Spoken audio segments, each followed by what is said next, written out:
120 entries into the show, and in the jurors were Michael Janis, Kirsty Little, and I'm now blanking on the third person. Eileen Martin. No? Yes, Eileen Martin. Yes, thank you so much. The three of them did a really great job during the show. A lot of hard work goes into that. They have a lot of reviewing and discussion. And we have about 51 pieces in the show. Also, Leslie Morris and Ari Edwards at Strathmore have been working quite hard on this. Most of you may not know, but when we do a show with Strathmore, they basically handle everything for us, except for the jurying, the application and the jurying of pieces. They were the ones that received the artwork. They installed the show for us, and they handled the reception. So it's a really a nice opportunity for us to have a show in a pretty high profile location and not have to do as much hard work as we have to do in some other locations like Gallery B. So I hope you all will go by and see it. If you're not local, I hope you'll enjoy seeing the pictures here. A few people have let me know that they're not able to attend, and I'll be reading comments from them if they have sent them, and I know they're not going to be here. So the first person who's up is, oh, excuse me, go ahead. Okay, well, this is a wall piece, and it is the very simple, really, lace technique. You know, you just scatter around a lot of frit with some sense of design, and then I just put my finger in and make the design to make the holes. So that takes not a lot of work, not either a lot of glass. And then I tack fused that onto a piece of clear. But I also had sprinkled some clear dots on the piece and the clear glass. So that creates the look of water. And behind it is a mirror. So you get a sense of depth. Nice. So it's not really complicated or complex. There are multiple colors of blue that you used? Yes, there are. I think I used definitely cobalt, true blue, turquoise, maybe a little aqua. Nice. Sometimes simple pieces are very powerful. And I think the fact that you put it on the mirror really enhances it. It does give a depth, and that's why I call it jump right in, hopefully enticing somebody to want to put it on their boat or something. Right, and I think the next one is yours as well. Is that right? Yes. Yes, that's been called Starburst, and this is a flow technique. Of course, there are lots of flow techniques. In a way, the tricky part for me in playing with flow was to figure out which colors spread more easily, faster, which ones mixed nicely, and really which ones turned opaque. So once I sort of figured that out, I was able to design it better. And it's on top of another round circle that had been another flow piece that didn't quite work out, but I did finish it up. And then it has a chunk of orange and clear glass that had been a block, a square, cube, and I had just ground it down and fired it to fire polish. Nice. And so did you cut a groove into the piece that you made the stand? No, I just use Hextol. I'm very, very careful about it. I'm a total believer in Hextol. I think once you learn how to use it, everybody becomes a believer in it. Once you learn it. Thank you so much. Anybody have any questions about Jenny's pieces? All right, well, moving on. Varda's not able to be here today. This is Varda Avnazan's piece called City Square. According to her comments, it's a vibrant play of color and light. The piece features an enchanting mosaic of large and small squares bathed in warm hues of yellow, red, oranges, and greens, reminiscent of a sun-drenched city square.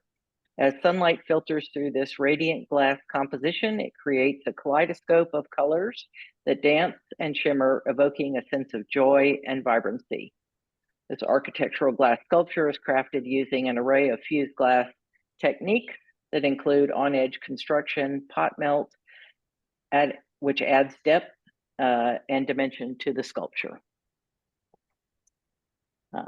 Anybody have any questions about her piece?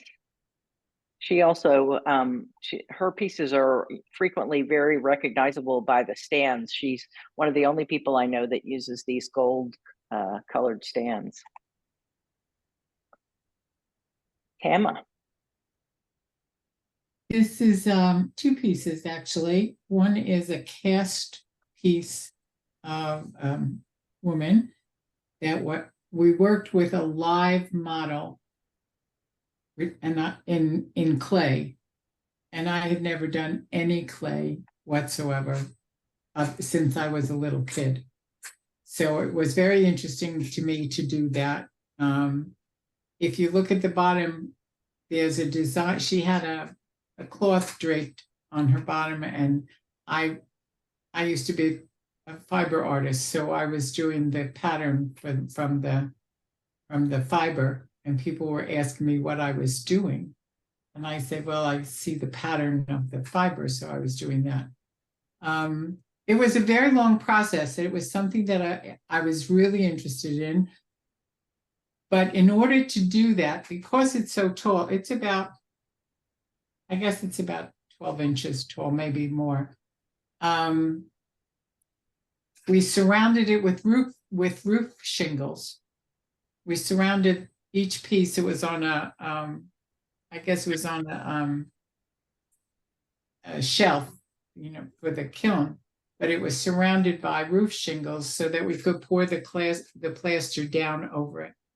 And of course, you had to spray it with Pam or something, because you had to take out all of the clay, and getting the clay out of that size was not easy.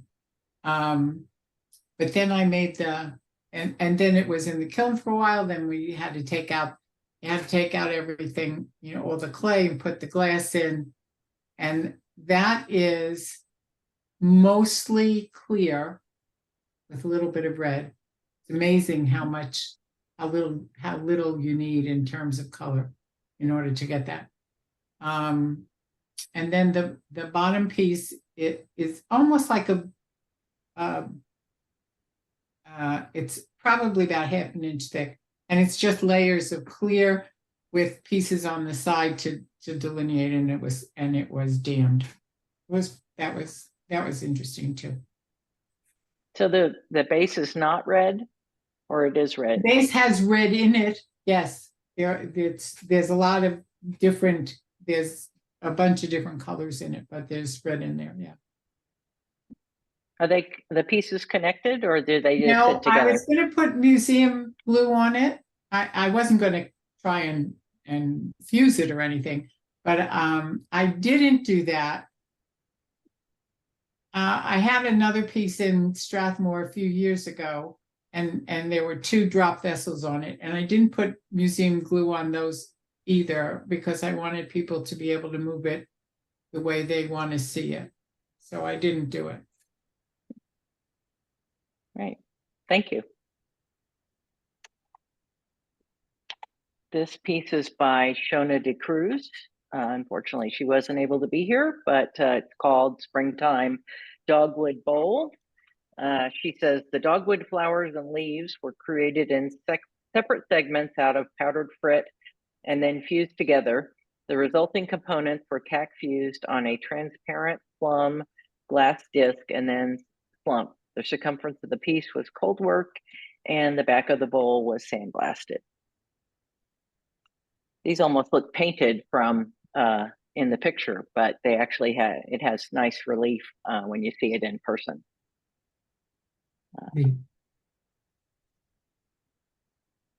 And this is Sherry. Hi. Hi, Sherry. This one is actually a product from a class. There were no rules about doing that, so I did. And it was the recent class by Frank Vandeham, which I highly recommend to any of you who love a scientific approach, which I do. And it's all about heat and gravity and using that to shape your glass. And this is one of the nicest pieces to come out of our session of it. Very nice. Okay, and this is the colorful part of this is also a product of a class, and it was a Warren Norgood class years ago on using the chalk pour, and I like to do asymmetric stuff, so that's what I did, and I enjoyed it. I had it sitting in a window, and I'd look at it and go, what am I going to do with that? And this year I figured out what I wanted to do. So I took the outlines and in the computer created the circle by flipping it and powder printed the base. And the hardest part of this piece was how to get it to hang right, because those are two separate pieces. So are they And they're not. connected? Well, they're connected in that, well, actually, those two pieces are not connected, but they're both connected to the wood base, which you can see off to the left. Yeah. Nice. So that was the biggest challenge. I think I love the fact that the rings at the top of it look like something that you would have flipped down or flipped up, you know, like you were making it and then you flip back to the original reference point. Yeah, that was the idea. That's why it's called first draft. Sherry, what did you say in the beginning? How did you do the colored part? The colored part is using a chalk pour, and that's the Indian tool that's used to do sand painting. Oh, And okay. there was a class on that, I don't know, 5-10 years ago at Weisser's with Warren Norgood. And Okay. I've always loved that little piece that I had done, but Right. it didn't feel finished and I didn't know what to do with it. And this year I had an inspiration and this is what I did. Right. And Cool. so did you have the original quadrant, the outline of that as a separate thing, or did you recreate that? What I did is I took a photo of the one that is on top, and I just got the black outlines and I flipped them and flipped them and flipped them, and that created the circle. And that's why it's not a perfect circle, because I love asymmetry, so it's not really centered properly, but I didn't care. Looks great. It's great. Yeah, Thanks. very nice. And I just want to let you know that this was the highest scoring piece of everything in the show. Really? Wow. Yes. That's interesting. Yes. Thank you for Yes. letting me know. It was actually the only piece that scored a perfect 15, 5 from all of the judges. So congratulations. Wow. Thank you. You're welcome. Shayna Heller, are you here?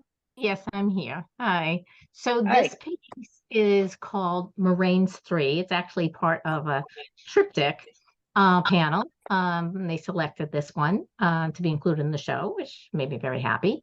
Moraines are rock droppings deposited around the margins of glaciers as they melt. And I'm concerned, as many people are, with the impacts of global warming. And one of the things that a friend of mine noted to me is that the USGS says that most of the glaciers worldwide are melting, you know, as the temperatures are rising. And more of these moraines are forming. So my theme was to show that there's less ice and more moraines and more water. The technique that I used is working with the reactive glasses, French vanilla and robin eggs blue, which my favorite.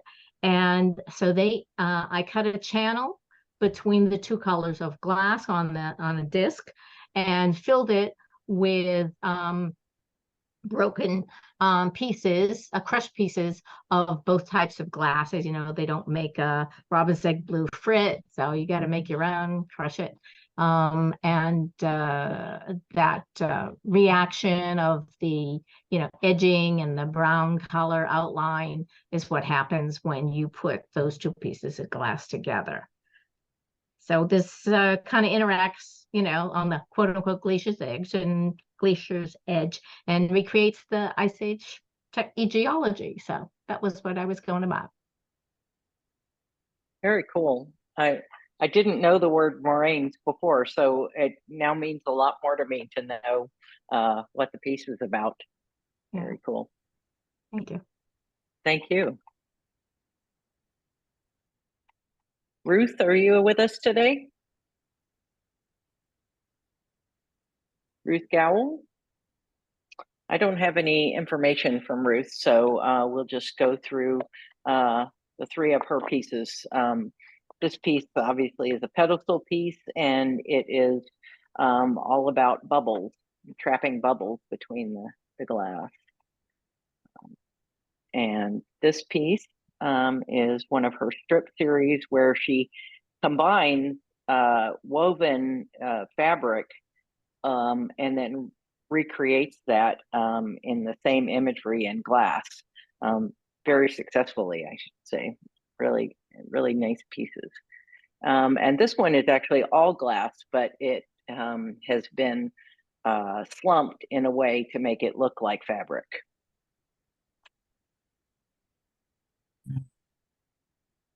Jane Hartman. Did I hear you're sick, Jane? You're muted. Unmute yourself. I am sick, but I'm well enough to present. So this is actually Rosemary and Jane Hartman, a collaboration. Yes. Rosemary couldn't make it today, so it's just me. Both Rosie and I specialize in science art, so this is a typical subject for us. This is a leaf miner fly showing its life cycle. The adult fly in the bottom left lands on a leaf and lays an egg. The larva hatches out of the egg and then burrows through the leaf between the top and bottom layers of the leaf, leaving these winding tunnels. And you can see the larva in the bottom right. Eventually, the larva will pupate and then metamorphose into an adult fly. Mm-hmm. We made this using the copper foil technique of stained glass. It's also called the Tiffany technique. There's a lot of wire work, particularly with the adult fly, the legs and antenna, and it's 3D. She's kind of stepping off of the surface of the leaf. And we had to decide how we were going to show these. Were we going to put the adult fly and the larva in the same plane as the leaf glass, or are we going to layer it? And we chose to layer it. And I particularly like how the larva, the effect that gave it, it shows it that it's inside that leaf. You see the top layer of the leaf kind of obscuring the larva a little bit. Some of the glasses, special glasses we use, the leaf is a vintage ring model art glass, which is very cool. Unfortunately, a lot of the manufacturers of these art glasses are shutting down, so it gets harder and harder to find these glasses. Rosie especially likes using ring model for her subjects. It's a lot of biological stuff. She does a lot of fish and invertebrates, and that ring model just really evokes those, those biological creatures. See, what else did I want to mention? The wings, you can't quite tell in the photograph, but it's an iridescent clear. Many insect wings are iridescent, and it also, the iridescent gives it just a little bit of substance to the wing, so more presence. Yeah, I guess that's it. Any questions? Has any of the glass been fused, or is it all just from original sheet? It's all from original sheet glass. So this is yeah, all stained glass work. Nice. Very cool piece. Thanks. And hope you get well soon. Thank you. Bob Weiner is not able to be here today. I believe he's teaching. This is his piece called Fall Harvest. It is his from Robert's award-winning Color Bar Marini series. This piece was inspired by colors of the fall season, translated into glass Marini. It was created from 7 shades of art glass and over 675 individual handmade Marini with 200 design variations. Robert would like to extend his congratulations to the Guild and its members for reaching 45 years of excellence in art glass. This year, he is also celebrating a milestone of 20 years in glass kiln forming. Rachel Rice. Hi. Hi, Rachel. Let's see. So this is, let me get my, can you hear me? Yes. Okay. I did really wanted to try this technique, my mosaics of a reflection.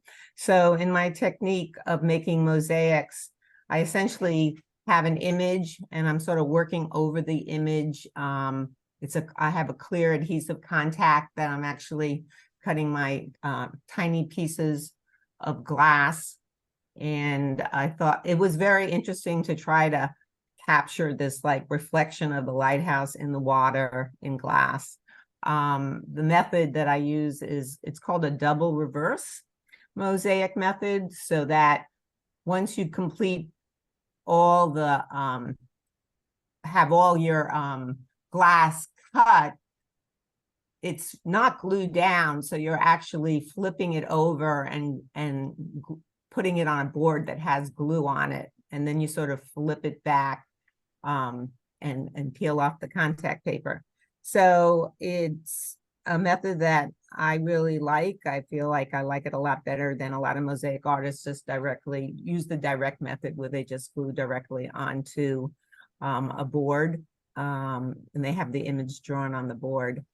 So yeah, so that's what this is. It's it was a photograph a friend of mine took up in Maine of the lighthouse. Nice. And your next piece?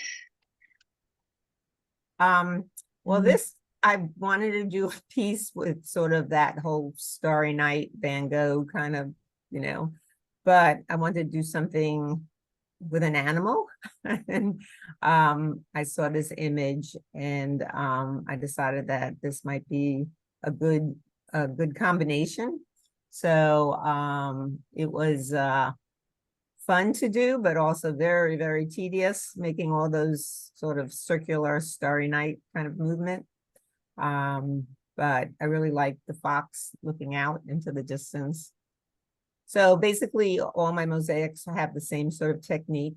I do them in this double reverse method of nipping a million pieces and adhering it to a board. Do you use mosaic cutters for your Yeah, they're called nippers. So I guess they're mosaic. They just yeah, they nip the glass. So I'm starting with sheets of glass and just nipping thousands of pieces and in such a manner that they sort of fit into each other. So they're all nipped pretty much the same for the parts that aren't like chunks of glass, like here in the mountains.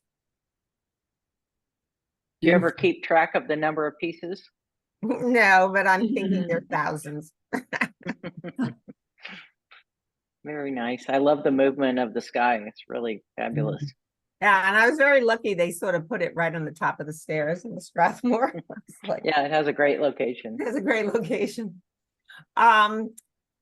I love, lion, they're so powerful, and I want to do a lion, but I really didn't want to do it in traditional lion colors. So I saw this image, and it had, all these.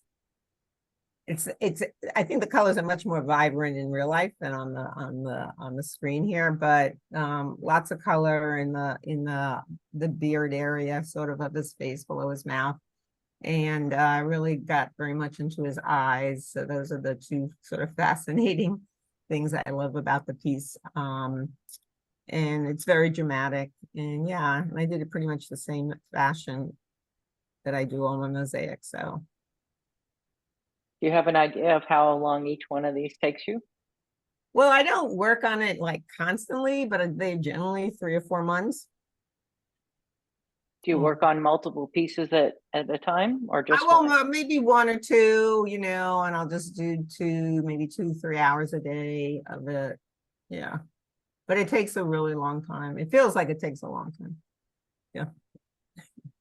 Very nice. Thank you. Patricia. Patricia, are you here today?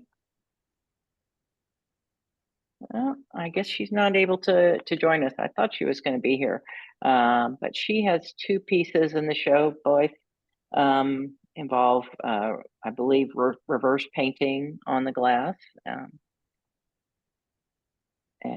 the second one, she chooses her imagery. I always find very interesting these sort of historical vignettes.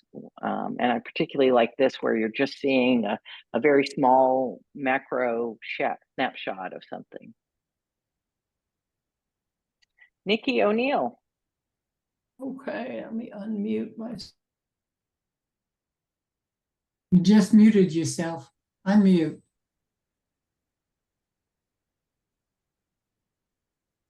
Okay.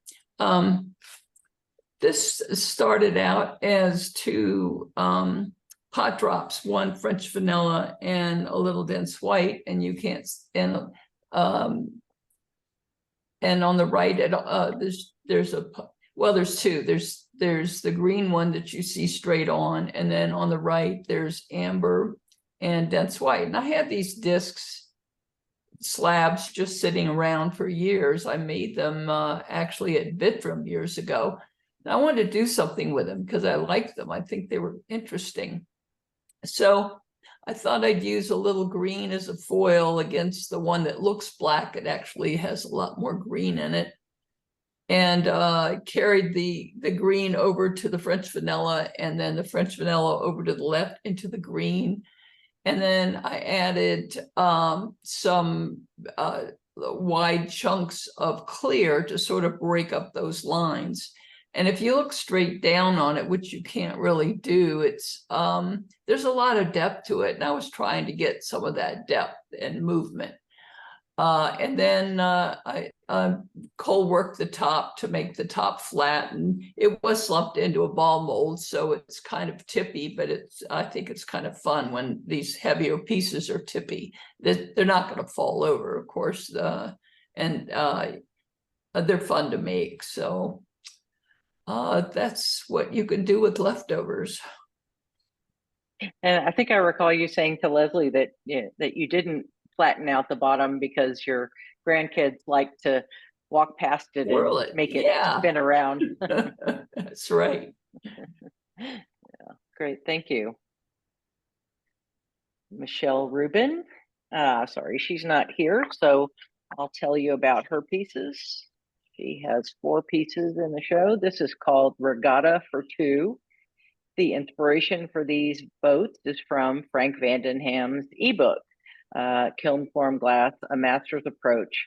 A glass tile is created, dropped to form a vessel, which is then split in 2 and reassembled using glue or cold fusion. And then the glass is cold worked to a high polish. And this piece is called Coyote Nebula. This piece was created using what I think is the new approach to flow. At least it was new for me, and I've not seen it discussed anywhere. Identical reservoirs of strips of glass were allowed to flow at high temperature into a containment area. Because the reservoirs were identical, there's symmetry created by the flow, almost like a reflection in water. By varying the setup, many design possibilities are possible. The name comes from the fact that if you look only at the top half of the image with very little imagination, you may be able to see Wile E. Coyote, aka Wile E. Coyote. The piece required minimal cold working and is mounted on a black canvas covered board. On to the next one. This one is called Mauna Loa Speaks. The Mauna Loa volcano on the Big Island of Hawaii erupted November 2022. This was the first eruption of Mauna Loa, the world's largest active volcano, in almost 40 years. I wanted to create an artwork recognizing this event. The caldera was cold worked to have a high polish on all surfaces, and the flames, in quotation, are made using a high-temp hand manipulation technique, again, to achieve an all-surface high polish. And the last piece is called Night Rhythms. The glass center is a raked disc created from black strips on edge with a coordinating flow bar. I designed the steel frame, which I made at the Washington Glass School in a welding class with Erwin Timmers. It's about 32 inches tall, and my son, Tom, curved the steel for me. Michaela, are you with us today? Oh, I think she's not able to be here either. I just got a note from her. This is called Seahawk Rising. It's a combed piece, and then it was rolled up by gaffer Paul Swartwood from Glen Echo to form a vase. These are frozen maple leaves. They are pot de verre. I used real maple leaves, made a plaster mold, took the leaves out, and used dental tools to make the veins more distinct. Then I filled the mold with clear frit and fired it. This piece is called Cat and Mouse ?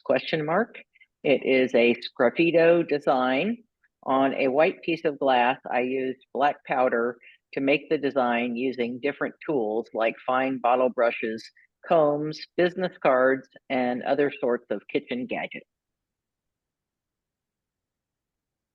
Really looks like a pen and ink drawing. Merritt Lee also is not able to be here today. This is called Dreams of Lupins. She says, I fired this piece at higher than usual temperatures to achieve movement in the glass. The piece is almost half an inch thick, using many layers to create depth.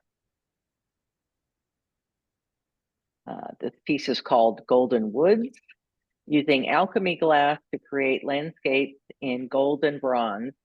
The turquoise color is also from silver, using silver bits I save when I file silver for my jewelry pieces. And this is one of her pieces of jewelry. It has layered dichroic glass set in textured argentium silver, sterling silver. The curved tube carries the chain. The glass is textured with dichro frit, matching the texture of the silver.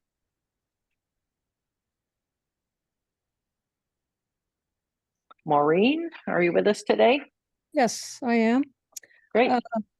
Thank you. This is Ozzy, a horse of different colors. I live fairly close to Middleburg, which is horsey country.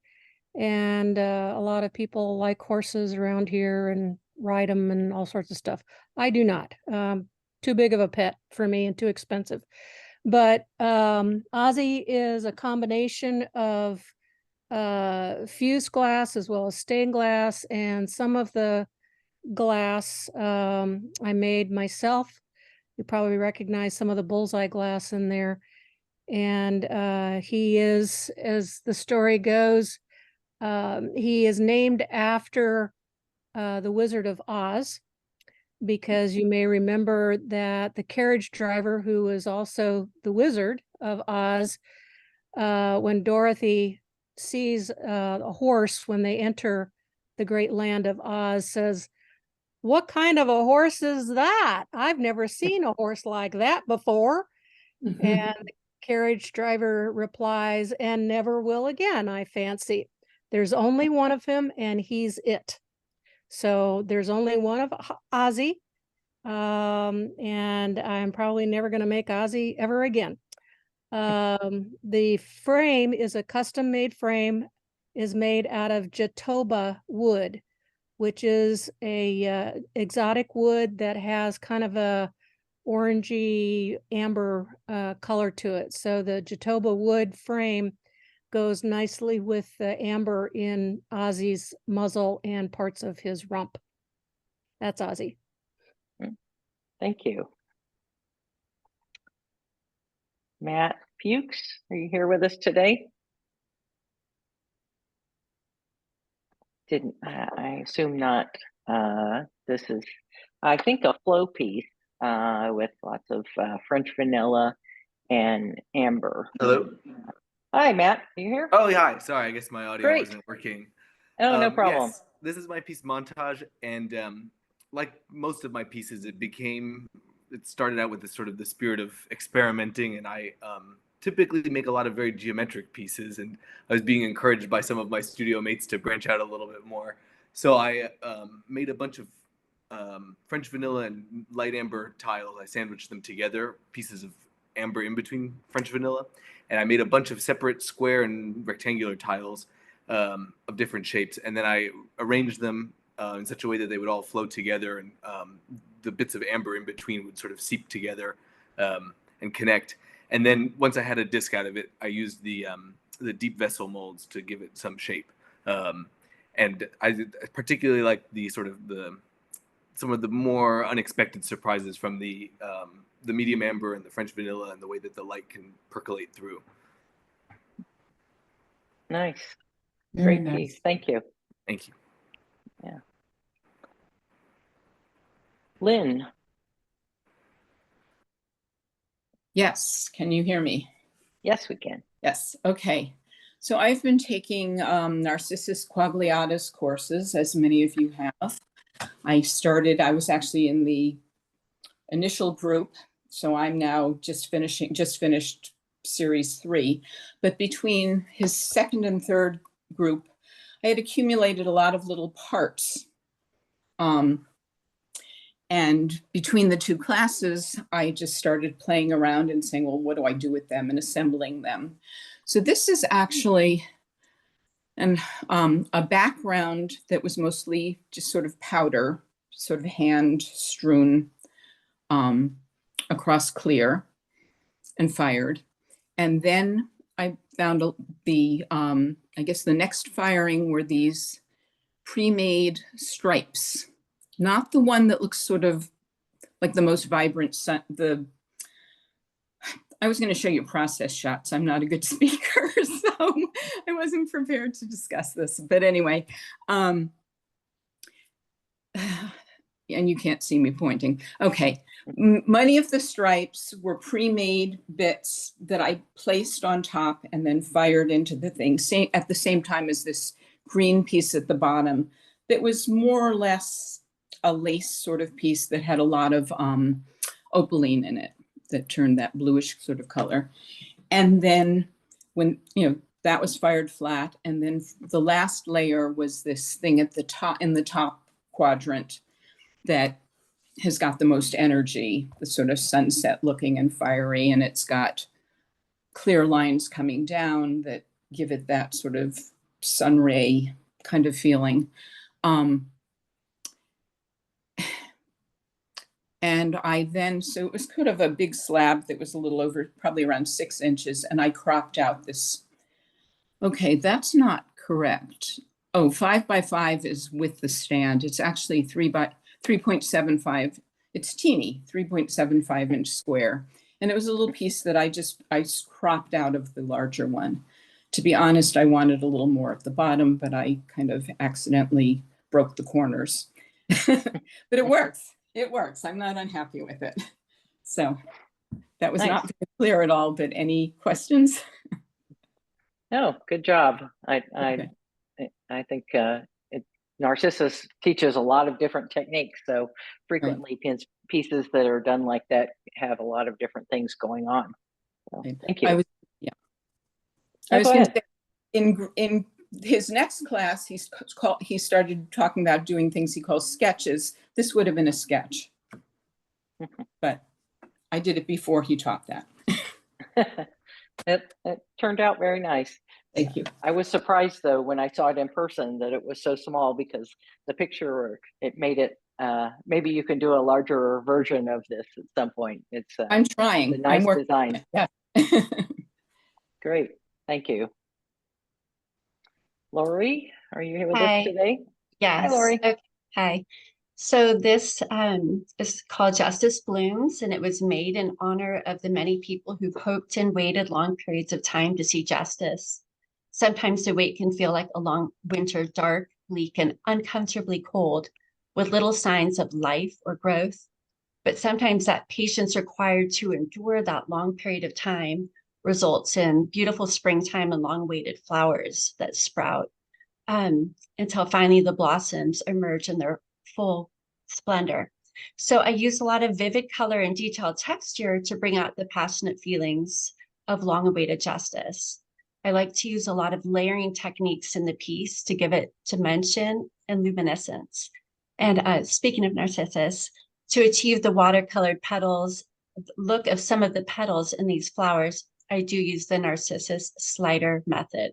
And then I chisel out the pieces I want to use as the petals that have that watercolor look. The electric hues I used were meant to add modern richness to the color palette, and the bright, bold colors and flowers are a celebration of justice for all.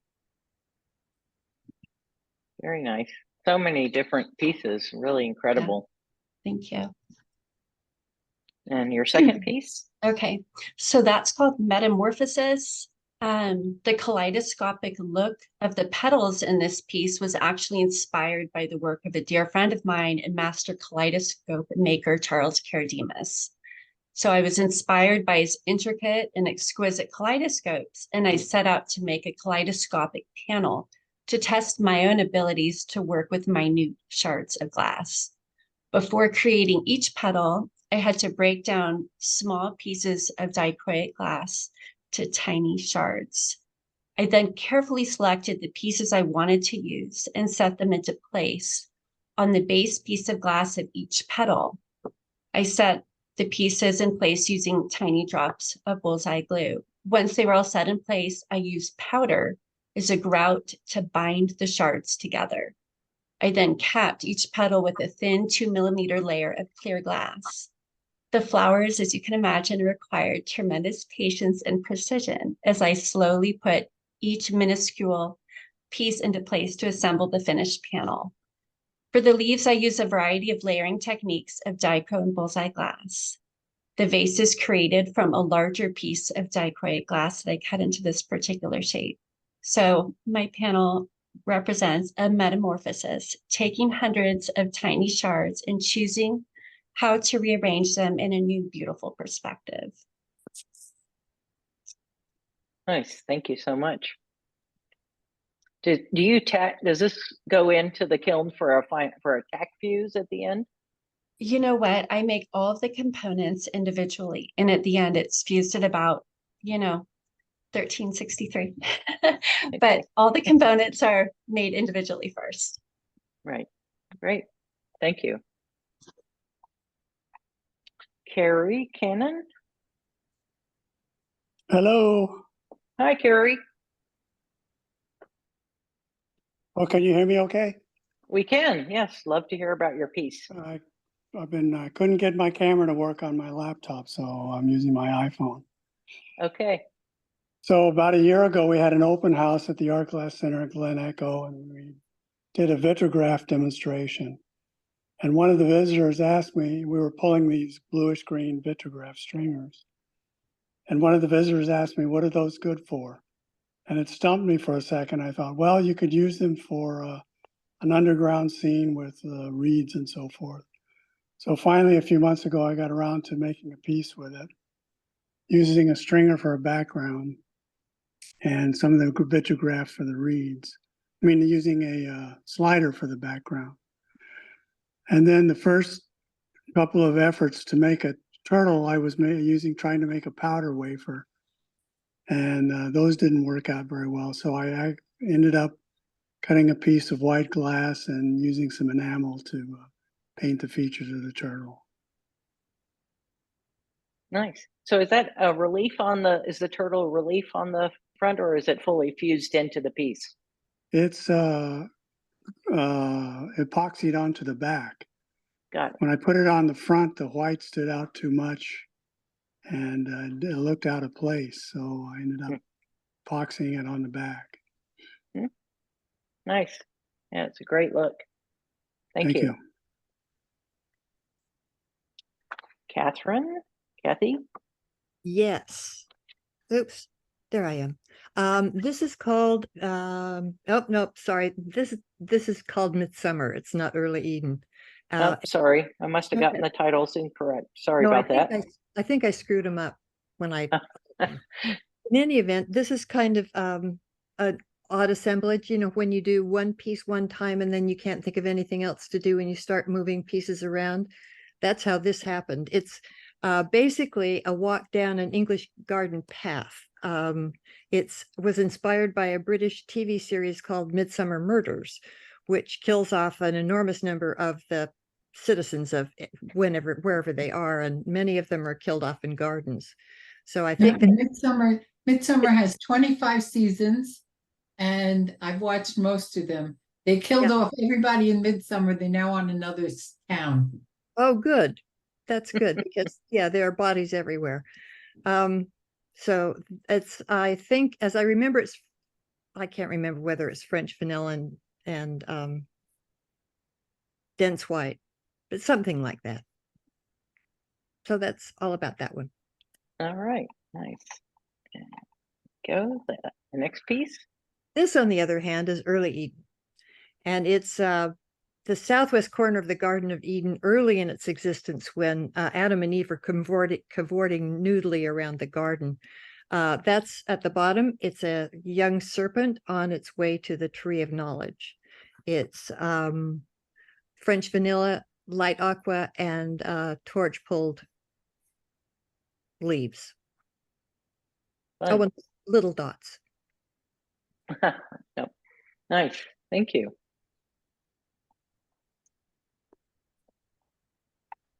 Kate Barfield, are you here today? Didn't get a message she wasn't going to be here. Actually I did. I have it. Here we go. This is called Dream of the Wind-Up Bird. Kate is a resident artist at the Washington Glass School, where she focuses on fused glass. Her pieces often feature a story. Her piece, Dream of the Wind-Up Bird, came from a question: what would a mechanical bird dream of?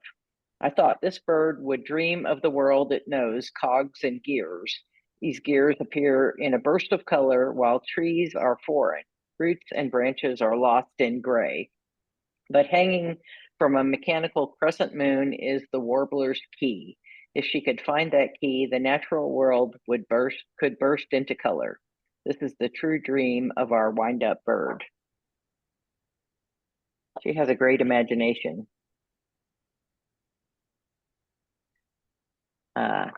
Karen Wilson? I believe I saw that she is in Kashmir, so I'm guessing that she's not going to be here and she's on a different time zone. But I believe some of this is obviously lots of Marini work, and then some tapestry work, layered tapestry, as is this. A little bit of a departure from her mandalas. Yeah. Janet Wittenberg, are you here today? Probably working. Probably working. I believe this is a drop vessel that she has made several versions of. Go Graciela. Again, I believe she is not here today, but I don't have any information from this. This piece did get actually hung a little bit differently in the gallery. It was hung in just a linear fashion with each piece lined up vertically. So the change between the seasons was just a linear look to it. That was actually a request of the jurors. Ginger Farrell. Hello. Hi. Hi. I had a commission to do a trout and I made 2 of them because I used to work in a studio where we had to make many things, and I still haven't got out of the practice of stopping. So I used a supermarket vegetable bag that's got a grid on it, you know, stretchy plastic, and put that on the trout and then sprinkled a lot of powder on it.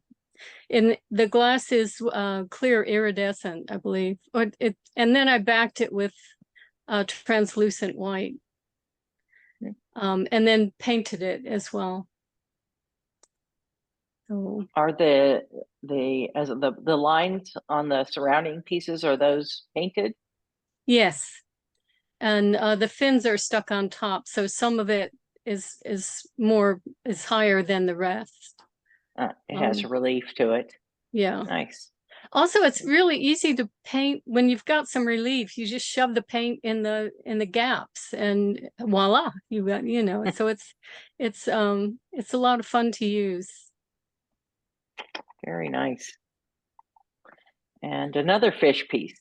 Yeah, this one it's based on Maurice Shendak's Night Kitchen. There was a little boy who floated up in his dream and wound up in a bottle of milk with Oliver Hardy as 3 chefs. And he says, I'm in the milk and the milk's in me. And then I met a woman who was studying the Chesapeake Bay for pollution. And I was thinking, well, if you're a fish, you're swimming in it and it's in you as well. So that's sort of the thought behind the fish. And I did that quite a few years ago, and I finally put the surround around it. And it's using Spectrum glass, the ripply one, and they don't make it anymore. And I've only got a really tiny piece left over. And I kept messing up. This was the hardest thing I have ever put together. I do not recommend using zinc with thick glass, full stop. But, right. Yeah. And it's all bullseye besides the Spectrum. And the red are back painted with black. Is that true? Yeah, it's actually, I made a lot of carnelian circles and fused them on both sides of the glass, and then painted them as well. Nice. Very nice piece. Thank you. Uh-huh. Erwin, I think I saw you in the. Wow. How are you doing? I'm doing good. Can you guys hear me? Yes, we can. All Thank right, you. very good. I was on mute. Yeah, well, okay, so I have 2 pieces, and I'll start off that both of these pieces were made with the dry plaster casting technique that I learned from Jim Richardson many, many moons ago, and we've sort of, expanded on it a little bit. But it's great for recycling flat glass, like window glass, and so I use it pretty much all the time. And then I create, these bas-relief castings in it. It was the bluish glass that you see here from Outpouring came from an old sort of corporate award that I remelted. And then the next one is an amberish one that was just a previous 3D casting that I flattened out and then recast in a 3D way, in a dry plaster way. So this one is one of my pet peeves that I've been doing since forever. These water bottles, so many bottles get thrown out. The whole recycling thing is on its back foot since China will no longer take any plastics from the US. We don't really know where it's all going. I think a lot of it just gets mingled in with the regular trash again. And so I just want to keep on bringing attention by using recycled glass and depicting, themes and topics of recycling. So this was part of the hand series. I did a whole series on hands. This is one of my assistants holding the bottle that we molded. During COVID, I started getting very interested in hands because a lot of facial communication was taken away by masks. And so that's when I started focusing on hand gestures, hands doing things, hands holding things. What do we do with our hands since our faces are less accessible? And then in this little series is a series of 5 pieces because that's the number of awards that I had to remelt. And they're all that bluish greenish. It's a very different color from regular window glass. So I do love that color. And it fires really nicely. If you turn this one around, you see the inverse casting, and it is almost even more brilliant than the regular casting coming towards you. So I can't even tell which side was photographed here because I had both sides photographed. But my recycling topics, it's all about paper, about plastic, about aluminum, all the things that we should be recycling, and who knows what really happens. I love the detail that comes through. It's amazing, isn't it? Yes. Yeah. And your second and this one, this one is not as much into the recycling theme, but it still has the hands. This one was for me sort of like, we always at some point in time feel like, we're in a hole and we need some way to get out. Or even, we're stuck on a level, we need to get to the next level, and somebody handing you a rope is a great idea.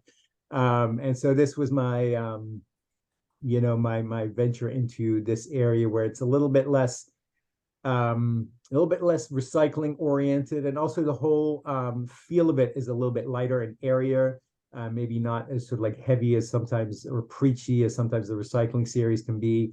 I also didn't put a frame around the outside, which I often do, just to keep that whole sort of like lighter feel to it. Does mean I got to finish up the edges, but that's part of the job.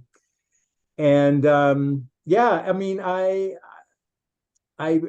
really liked the way this came out. You see both light and darkness, even though it was sort of like one chunk of glass that I melted down. Because of the original casting, there were lighter and darker pieces in there. And then the bas-relief casting that I did emphasized that even more. So there's all these gradations in the color, and the light plays with it beautifully.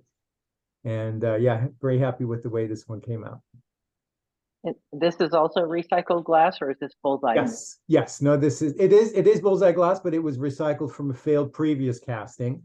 And so the previous sort of, details sort of stayed in there, and I like to place it so that they play a role in the new casting. Great. Thank you. Great piece. This is Doris Ross's piece. She's in Europe right now, so I'll read what she wrote. This piece evolved from a sheet of white and yellow curious glass that I couldn't resist at Weiser's. I layered it with various pieces of clear and black traces or powder frit smears, and some miscellaneous leftovers from my past treasures bin. Only after firing did I see the yellow yurt or African hut on the left and the people mingling on the lower right, which inspired the title Yellow Market. Carolyn, are you with us today? Yep, I'm here. Great. So Pines in the Mist is, I think it's 9 layers of painted enamel and fog powder. I think I used 2 layers of fog in this. And so when the daylight comes through, it looks very soft and subtle like this. And then I had a custom made stand, so there can be a light in the back. So at night, I actually have it glows and it can be red or green or blue. It's very etheric. So, but I'm all about nature and walking in the woods. So I try and evoke a sense of being outside when I do my pieces. Nice. So you said it's 9 layers? I think this one's 9 layers, if not 10. Wow. And And then the this second one, piece? yeah, second piece is a combination of straight up fused panels and enamel panels. So it's a mix of the two. And then the person who helps me design my stands, it's kind of like the river flowing into the field, flowing into the mountains. So that was, and I used to live in Colorado for a long time. So this reminds me of Colorado. Very nice. Thank you. This is my piece. It's called Torch Lily. This was a piece that I did as part of a class with Amanda Simmons back right before the pandemic hit. I took a class from her, a week-long class at Pittsburgh Glass Center. And this piece is a drop piece. It starts out just a single layer of clear tekta that you do a powder design on thin fire, and then you do a powder design on the top of the tekta, and then you put the tekta piece on top of the powder on the thin fire and fire it, and then take it out, do a little cold working on the underside of the piece, and then put it in again for a drop. She was afraid that this piece had, because we were firing multiple pieces in the kiln at the same time, she was concerned that this piece had gone too far. But in actual fact, the shape turned out to be more like what I was hoping for, because it was based on a flower that I saw when we were in Australia at a botanical garden called the torch lily. April, are you with us today? This is a piece by April Shelford. I don't think she's with us today. I believe this one is cut up like pattern bars, cut up and layered. And another one of her pieces. Andrew Lang. Hi there. Hi, Andrew. Hi, can you see me? Yes, we Good. can. Okay, so I called this Galaxies Aplenty because when you can look at it, especially all around, there are just endless sort of fields of what look like stars and different, universe kinds of aspects. I learned to do this kind of thing from Nancy Weiser. I'd seen a paperweight at her place and I said, I'd like to do that, except of course, bigger. It's about 20 plus pounds of glass and was made from leftovers. I have, quite a lot of dichro, as you might imagine. And the question was how to put it together so that it would look most interesting. And I was pleased with the way it came out. I think the next time I do one of these, it'll be more rounded on the top. But at the time it was being made, it was an olive shape. So I stuck with that. There isn't too much I can say about it beyond that. I mean, it's made by putting together lots and lots of fragments in a way that doesn't leave too much airspace in between, so I don't get large bubbles.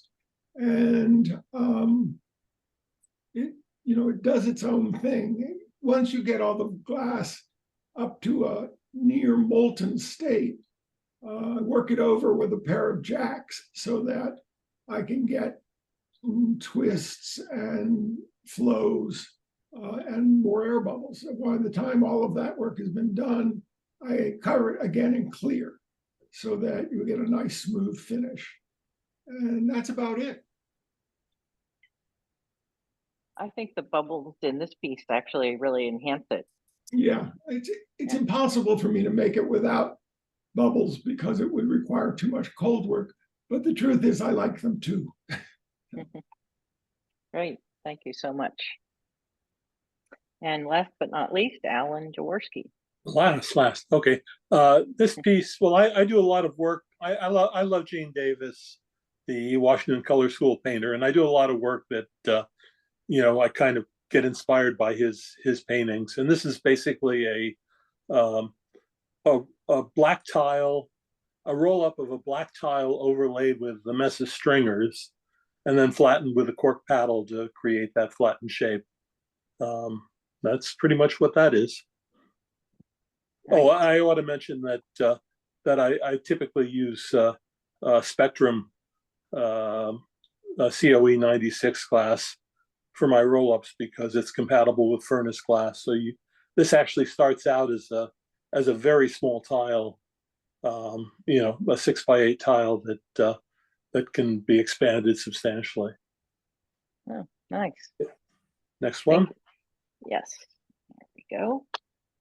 Okay, this piece is called Stormy Seas. It starts out as a white bubble of glass, and then that white bubble of glass is sprinkled with a lot of largely of three different types of basically turquoise glass. One of them has a lot of silver oxide in it, so it's a reducing glass. So when it's exposed to a fire with little oxygen in it, a reducing fire, the silver comes to the surface. So you can kind of see how reflective it is with the silver on the surface. And basically the way the wavy shape is created is by taking frit, putting it on the white bubble, and then stretching it by rolling the bubble against a marving table, kind of stretching the frit, and then the waves are created by taking a pair of tweezers and just digging in and twisting as one as twisting all through the bubbles. That piece is called Stormy Seas, and I've done a number similar. Very nice. It's got a lot of movement and really reminds me of a Monet painting. Thank you. Yeah, very nice. I believe that's the end. I just wanted to acknowledge our jurors. They did a nice job with this show and put in a lot of hard work. And also want to acknowledge the staff at the mansion at Strathmore who did a very nice job hanging the show. So I'll stop sharing, and if anybody has any comments or questions. Michelle, said you missed her. Oh my gosh. Yeah, you missed me. I apologize. Michelle. How did I do that? I went through the list. Let me see if I can find That was your near piece. Michelle Rubin. You were, but you should have been in my list. Let me pull up. Let's see if I have them. I bet I could find the pictures quickly. Maybe. Yeah. Yes, here we go. Let me see if I can. Real Rubin. I don't. Anyway. Okay, wait, I got it. Let me see if I can find, if I can share this piece. There we go. Let me share my screen again. And I apologize, but that's okay. There you go. And everybody see that? Mm-hmm. Yeah. Go ahead, Michelle.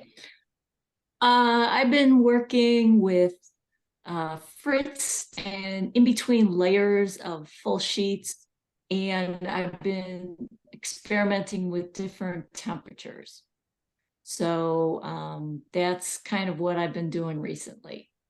So I get the interesting effects with the line work and just varying the temperatures and also doing either the fine frit or the medium frit. And then there are multiple.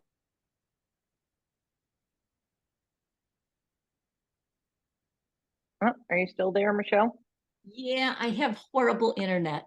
So okay, go it drives ahead. me No, crazy. you just dropped out of But a little anyway, bit. Go ahead. that's what it is. And the other one, the birch one too, it's the same where there's a base layer, and Can you then see that now? you might be able to. No, my I can't see it. internet is really slow. So I know what it is. Blue, But, blue things on this one. Yeah, let me see if I can share my screen and pull that one up. Here we go. Oh, can you see that now? There we go. Great. Okay. It's all powders, powders. It's all chips. There's some a little bit, let's see. There's a little bit of confetti in between the black, some of the black sections were thin confetti. And then there's the line work and then chips in between the layers. And there's a little bit of copper wire. I wanted to see what the copper wire was. So if you can kind of see, there's a little bit of swirly things in there. How many layers is it? So that kind of gives you an idea. There's a base layer and there's chips and then another layer on top and then multiple firings. So it's really, technically, it's really 2 layers, but there's a whole, like a layer full of chips in between. And about how many firings? 3 or 4. Yeah.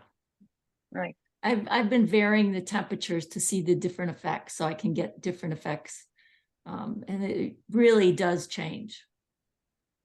And the shading on the trees, the black shading, is that just powder? Yeah, there's some powder there. Yeah, nice. Like and the edges, the actual outlines of the trees, glass line and got it. Glass line mostly. Yeah, great, beautiful, love it. I apologize profusely. no problem. I don't know how I missed it, but so those are some great pieces, so I really apologize. Anybody else have any other comments? We've gone over a little bit more longer than we normally do, so I don't want to keep you all too much longer, but if anybody has a question about a particular piece, I'd be happy to let you chime in. I'd like to thank everybody who has participated in the show and who have submitted their work. I talk to people sometimes and they say, if they don't want to put their work, submit their work to a jury because they think for whatever reason that it's not good enough or they've just started or whatever it is, but we're all at different levels of work. And I strongly encourage everybody to put their work into shows. Our shows are great and people come. You know, last year when we had the show at Bullseye or the year before, whenever it was, a lot of people showed up, especially for the opening. And people have been showing up to our shows because we're getting well known. And I strongly encourage you to do that. Put yourself out there. It's good. It's really good. Thank you all. Yep. Thanks everybody for coming today and participating, and hope to see you all in a couple of weeks at the annual meeting.